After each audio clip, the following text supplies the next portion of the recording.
जय जगन्नाथ बंधुगण आज एही वीडियो को आपण मानक स्वागत। आज एही वीडियोटी आपण मानक पई बहुत अधिक खास हेबा पई जाउअछि जाकी आपण आज जानिबे। एही 2025 वर्षर अंतिम मासटी माने डिसेंबर मास 2025 आपणक पई किपरि कटिबो एवं एहा सहित आपण जानिबे एही अंतिम मासरे आपणकर स्वास्थ्य, शिक्षा, प्रेम जीवन, वैवाहिक जीवन, भाग्य, क्यारियर, व्यापार वाणिज्यर स्थिति किपरि रहिबो। एहा सहित आपनकु नवग्रह माने केउं प्रकारर फल प्रदान करुछंती ताहा संपर्क रे मध्य जानिबे एवं जेउं ग्रह माने आपनकु अशुभ फल प्रदान करुछंती शेषरे सेमानक पई किछि विशेष प्रतिकार गुडिक मध्य जानिबे। तेबे बंधुगण एही सब विषय रे विस्तार रूप रे जानिबा पई वीडियोटी रे बन्ने रुहंतु, वीडियोटी को शेष पर्यंत देखंतु। आ चैनल टी रे नुआ थिले चैनल टी को सब्सक्राइब करबा को भूलंतु नै। एहा सहित वीडियोटी को गुटे लाइक करंतु, तळे आस्तबा कमेंट बॉक्स रे जय जगन्नाथ जय मां लक्ष्मी निश्चय रूप से लिखि दियंतु एवं वीडियोटी को गोटे शेयर निश्चय रूप से करंतु। तेबे बंधुगण आउ डेरी न करी चलंतु जानि नबा कन्या राशि व्यक्ति विशेष मानकर एही अंतिम मासटी किपरि कटिबो। देखंतु आपनकर राशि चक्र रे षष्ठ राशिटी हेउची कन्या राशि। कन्या राशि रो स्वामी बा अधिपति रहिले बुध से आपनकर कुंडली रो द्वितीय स्थान रे अवस्थान करिसंती। सूर्य, मंगल एवं शुक्र तृतीय स्थान रे अवस्थान करिसंती। राहु से आपणकर षष्ठ स्थान रे अवस्थान करिसंती। शनि आपणकर सप्तम स्थान रे अवस्थान करिसंती। गुरु बृहस्पति आपणकर दशम स्थान रे अवस्थान करिसंती। केतु से आपणकर द्वादश स्थान रे अवस्थान करिसंती। तेबे बंधुगण वर्तमान आसंतु जानिनबा आपणकर स्वास्थ्य विषय रे। आपणकर स्वास्थ्य एहा किपरि रहिबो। तो बंधुगण देखंतु स्वास्थ्य रो घर हेउची प्रथम घर, इम्यूनिटी सिस्टम रो घर मध्य सेही प्रथम घर होइताय। तेबे आपणकर प्रथम घरर स्वामी रहिले बुध आपणकर द्वितीय घरे अवस्थान करिसंती किंतु तृतीय स्थान को चली जिबे 6 डिसेंबर को। शनि आपणकर सप्तम स्थान रे, शुक्र आपणकर तृतीय स्थान रे अछंती। तो एठारे आपणकर स्वास्थ्य को नै करी फल मध्यम धरणर रहिछि। आपण स्किन रिलेटेड किछि समस्या देकी गति करि पारंती किंबा आपणकर मुंड व्यथा होई पारे।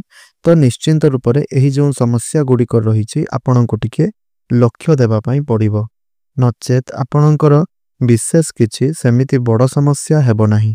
तेबे बंधुगण वर्तमान आसंतु जानिनबा आपणकर शिक्षा क्षेत्र विषय रे विद्यार्थी मानक पई किपरि रहिबो। तो बंधुगण देखंतु शिक्षा क्षेत्र रो घर हेउछि पंचम घर। तो पंचम घरर अधिपति रहिले शनि से आपणकर सप्तम घरे अवस्थान करिसंती। प्रथम घर को दृष्टि देउछंती। तेणु गुरु बृहस्पति मध्य केंद्र रे अवस्थान करिसंती। तेणु एही मासर पाठ पढ़ा को नै करी टिके कन्फ्यूजन सृष्टि होई पारे, काहेकि ना मंगल तृतीय स्थान रे अछंती एवं आपनकु केउठी ना केउठी टिके भागदौड़ करिबा को पड़ी पारे। बहुत किछि आपण शिखिबे, नुआ किछि शिखिबा पई आपण प्रयास करि पारंती। जदि किछि भी एग्जाम रही अछि तेबे 16 डिसेंबर परे आपनक पई भलो रहिबो, कारण सेतेबेले मंगल आपणकर केंद्र को आसी जिवे, दशम घर को दृष्टि पकाइबे।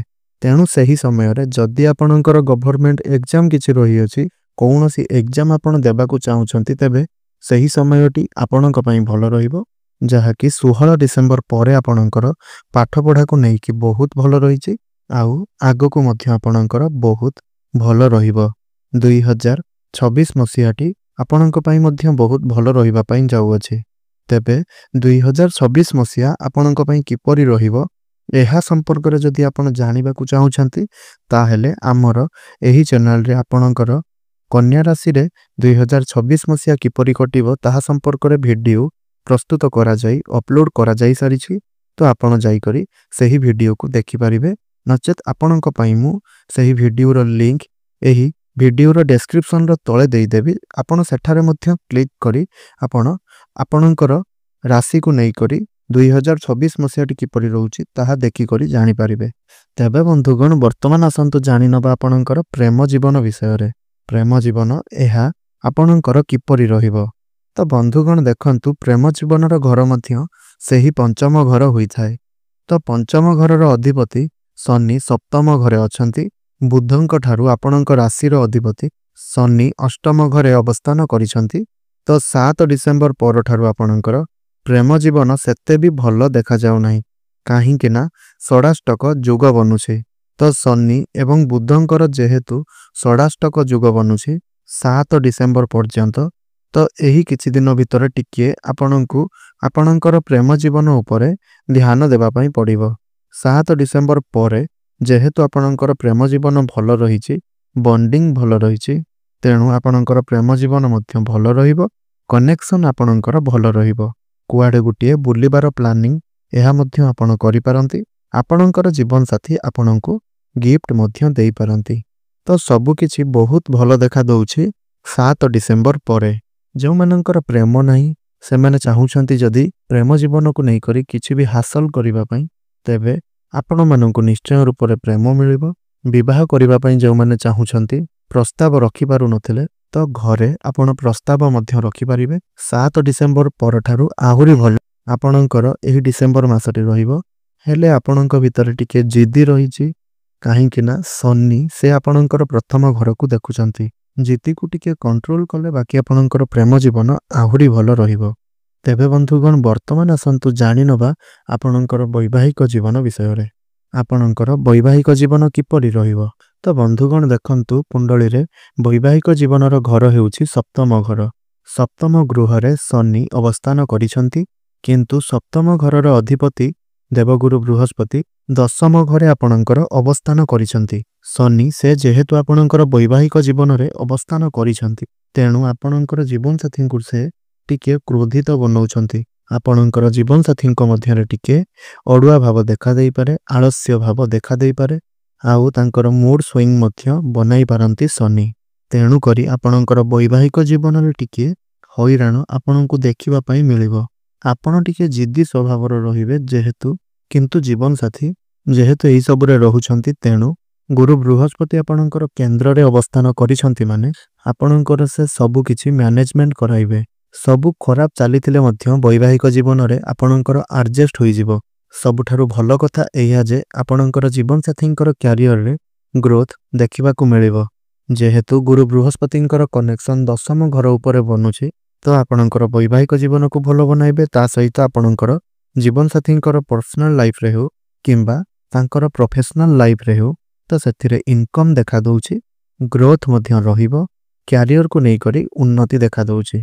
तो सेमिति किछि बड़ समस्या बा असुविधा हेबो नाही। तेबे बंधुगण वर्तमान आसंतु जानि नबा आपणंकर भाग्य विषय रे।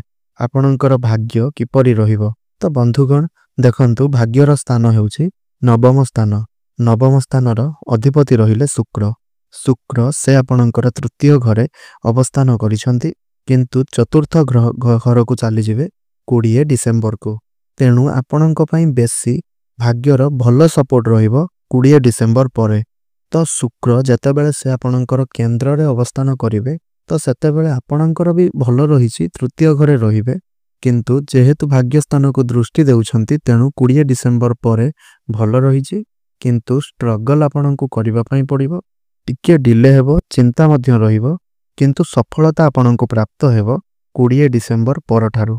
भाग्य रे जड़ित काम करिबा को जदि चाहुछंती 20 डिसेम्बर परे करंतु। नुआ काम, शुभ कार्य, मांगलिक कार्य, कौनसी जानवाहन क्रय करिबा को चाहुछंती, घर बाड़ी क्रय करिबा को चाहुछंती, होम यज्ञ आपण करिबा को चाहुछंती, इन्वेस्टमेंट करिबा को आपण चाहुछंती, किंबा किछि भी आपण डिसीजन नेबा पई चाहुछंती, ताहेले 20 डिसेम्बर परे कले आपणक पई बहुत भल रहिबो। तेबे बंधुगण वर्तमान आसंतु जानि नबा आपणकर कैरियर विषय रे। आपणकर कैरियर किपरि रहिबो। तो बंधुगण देखंतु आपणक कैरियर रो घर हेउछि दशम घर। दशम घरर अधिपति बुध द्वितीय घरे अवस्थान करिसंती, तृतीय घर को चली जिवे 6 डिसेम्बर को। तो जेतेबेले बुध आपणकर सप्तम घर को दृष्टि पकाइबे, तो सही समय रे एही मासरे तो आपणकर काम हेबो, किंतु कौनसी व्यक्ति आपणक ऊपर रागी पारंती, आपणक सहित किछि फॉल्ट करि पारंती। आपणकर काम को नै करी फ्रॉड देखा दउछि, आपण कर्म क्षेत्र को नै करी फ्रॉड देखा दउछि, आपण कर्म क्षेत्र रे चेंज करि पारंती। आपणकर कम्युनिकेशन ठीक रहिबो, मैनेजमेंट बहुत भलो रहिबो, ट्रैवल मध्य आपणक काम रे बहुत रहिछि, भागदौड़ बहुत रहिछि, किंतु जेउ मानकर चाकरी नाही सेमानकु चाकरी निश्चय रूप रे प्राप्ति हेबो 16 डिसेम्बर परे। तेणु आपणक चाकरी रे परिवर्तन देखा दउछि। खाली आपण जदि टिके बड़ डिसीजन नेबा पई चाहुछंती, तो टिके आपण भाबी चिंती करि नियंतु। आपणकर सीनियर एवं बॉस मानक सहित आपण ଯୁକ୍ତିତର୍କ କରନ୍ତୁ ନାହିଁ। ଯେହେତୁ ଚାକିରିରେ ପରିବର୍ତ୍ତନ ରହିଛି, ଚାକିରିରେ ପରିବର୍ତ୍ତନ କରିବାକୁ ଚାହୁଁଛନ୍ତି, ତେବେ ନିଶ୍ଚିନ୍ତ ରୂପରେ 16 ଡିସେମ୍ବର ପର୍ଯ୍ୟନ୍ତ ରହିଯାଆନ୍ତୁ। ଦେଖିବେ ଆପଣଙ୍କ ପାଇଁ ବେଟର ରହିବ। କାହିଁକି ନା ସୂର୍ଯ୍ୟ ଆପଣଙ୍କର 10ମ ଘରକୁ ଦୃଷ୍ଟି ପକାଇବେ, ତା ସହିତ ମଙ୍ଗଳ ମଧ୍ୟ 10ମ ଘରକୁ ଦୃଷ୍ଟି ପକାଇବେ। ତେଣୁ ଆପଣ ଟିକିଏ ଏନର୍ଜେଟିକ୍ ରହିବେ। କର୍ମକ୍ଷେତ୍ରକୁ ନେଇକି ଆପଣଙ୍କ ପାଖରେ ବହୁତ କିଛି ଷ୍ଟାମିନା ରହିବ। ଆପଣ ସବୁ କାମ ଗୁଡ଼ିକ କରିପାରିବେ ଏବଂ ଅତି ସହଜରେ କରିବେ। କିନ୍ତୁ ଯାହା ବି କହୁଛି ଯୁକ୍ତିତର୍କ ଆପଣ କାହା ସହିତ କରନ୍ତୁ ନାହିଁ। କଥା କହିବାର ଶୈଳୀ ଟିକେ ଆପଣ ଚେଞ୍ଜ କରନ୍ତୁ, ବ୍ୟବହାର ଟିକେ ଆପଣ ଚେଞ୍ଜ କରନ୍ତୁ। ଦେଖିବେ କର୍ମକ୍ଷେତ୍ରରେ ଉନ୍ନତି ରହିଛି। ତେବେ ବନ୍ଧୁଗଣ, ବର୍ତ୍ତମାନ ଆସନ୍ତୁ ଜାଣିନେବା ଆପଣଙ୍କର ବିଜନେସ୍ ବିଷୟରେ। ତ ବିଜନେସ୍ ଆପଣଙ୍କର ଆଭରେଜ ରହିଛି 60%ରୁ 70% ଆପଣଙ୍କ ପାଇଁ ଭଲ ରହିଛି। ବାକି ଭଲ ଆପଣଙ୍କର 20 ଡିସେମ୍ବର ପରେ ଦେଖାଦେଉଛି। କାହିଁକି ନା ଆପଣଙ୍କର ସୂର୍ଯ୍ୟ ଏବଂ ମଙ୍ଗଳ ଯେହେତୁ ରାଶି ପରିବର୍ତ୍ତନ କରିବେ, ଚତୁର୍ଥ ଘରକୁ ପ୍ରବେଶ କରିବେ, ସୁଖ ସୁବିଧା ପ୍ରଦାନ କରିବେ, ସେହି ସମୟରେ ବିଜନେସ୍ରେ ଆପଣଙ୍କର ଉନ୍ନତି ଦେଖାଦେବ ଏବଂ ଆପଣଙ୍କର ଫାଇନାନ୍ସିଆଲ କଣ୍ଡିସନ୍ ବହୁତ ଭଲ ରହିବ। ତା ସହିତ ଏହି ମାସଟି ଆପଣଙ୍କର ଫ୍ୟାମିଲିକୁ ନେଇକି, ବୁଲାବୁଲିକୁ ନେଇକି ବହୁତ ଖର୍ଚ୍ଚ ମଧ୍ୟ ରହିଛି। ଯାହା ବି କିଛି ଇନକମ୍ କରିବେ ତାହା ଖର୍ଚ୍ଚ ମଧ୍ୟ ହୋଇଯିବ। ତେଣୁ ଆପଣ ଟିକିଏ ସେଭିଂ କରନ୍ତୁ। ଏବେଠୁ ଯଦି ସେଭିଂ ନ କରିବେ ତେବେ ଆଗକୁ ବହୁତ ଖର୍ଚ୍ଚ ରହିଛି। ଆପଣଙ୍କର ବହୁତ ପଇସା ଇଆଡ଼େ ସିଆଡ଼େ ଖର୍ଚ୍ଚ ହୋଇଯିବ। ତେଣୁ ଆପଣ ଟିକିଏ ସେଭିଂ କରିବା ପାଇଁ ଭାବନ୍ତୁ। ଆପଣ ସଞ୍ଚୟ କରନ୍ତୁ, ସେଇଟା କଲେ ଆପଣଙ୍କ ପାଇଁ ଭଲ ରହିବ। ତେବେ ବନ୍ଧୁଗଣ, ଏହା ତ ଜାଣିଲେ ଗ୍ରହମାନଙ୍କର ସ୍ଥିତି କ'ଣ ସବୁ ଫଳ ପ୍ରଦାନ ହେଲା ତାହା ସମ୍ପର୍କରେ। ତ ଶେଷରେ କିଛି ଉପାୟ ଗୁଡ଼ିକ ଆପଣଙ୍କ ପାଇଁ ରହିଅଛି, ତାହା ସମ୍ପର୍କରେ ଆସନ୍ତୁ ଜାଣିନେବା। ତ ବନ୍ଧୁଗଣ ଦେଖନ୍ତୁ, ଉପାୟ ସ୍ୱରୂପ ଆପଣ ବୁଦ୍ଧଙ୍କର ବୀଜ ମନ୍ତ୍ର ପାଠ କରନ୍ତୁ, ଗାୟତ୍ରୀ ମନ୍ତ୍ର ପାଠ କରନ୍ତୁ ଏବଂ ହନୁମାନ ଚାଳିଶା ଯଦି ପାଠ କରୁଛନ୍ତି ତାହେଲେ ଆହୁରି ଆପଣଙ୍କ ପାଇଁ ଭଲ ରହିବ। ଗୋମାତାଙ୍କର ସେବା କରନ୍ତୁ, ଗାଈଙ୍କୁ ଚାରା ପ୍ରଦାନ କରନ୍ତୁ। ଦେଖିବେ ସେଇଟା ଆପଣଙ୍କ ପାଇଁ ବହୁତ ଭଲ ରହିବ। ତେବେ ବନ୍ଧୁଗଣ, ଆଶା କରୁଛି ଏହି ଭିଡ଼ିଓଟି ଆପଣଙ୍କୁ ନିଶ୍ଚୟ ରୂପରେ ଭଲ ଲାଗିଛି। ଯଦି ଭଲ ଲାଗିଛି କିନ୍ତୁ ଏପର୍ଯ୍ୟନ୍ତ ମୋର ଏହି ଚ୍ୟାନେଲଟିକୁ ଆପଣ ସବସ୍କ୍ରାଇବ୍ କରିନାହାନ୍ତି, ତେବେ ଗୋଟିଏ ସବସ୍କ୍ରାଇବ୍ କରି ଭିଡ଼ିଓଟିକୁ ଗୋଟିଏ ଲାଇକ୍ କରିଦିଅନ୍ତୁ ଏବଂ ଭିଡ଼ିଓଟିକୁ ଆପଣ କନ୍ୟା ରାଶିର ବ୍ୟକ୍ତିବିଶେଷମାନଙ୍କ ପାଖକୁ ସେୟାର ନିଶ୍ଚୟ ରୂପରେ କରନ୍ତୁ। ତେବେ ବନ୍ଧୁଗଣ, ଆଜିର ଭିଡ଼ିଓଟିକୁ ଏଇଠି ରଖୁଛି। ପୁଣି କଥା ହେବା ଆଉ ଏକ ନୂତନ ଭିଡ଼ିଓ ମାଧ୍ୟମରେ। ରଖୁଛି। ଧନ୍ୟବାଦ। ଜୟ ଜଗନ୍ନାଥ।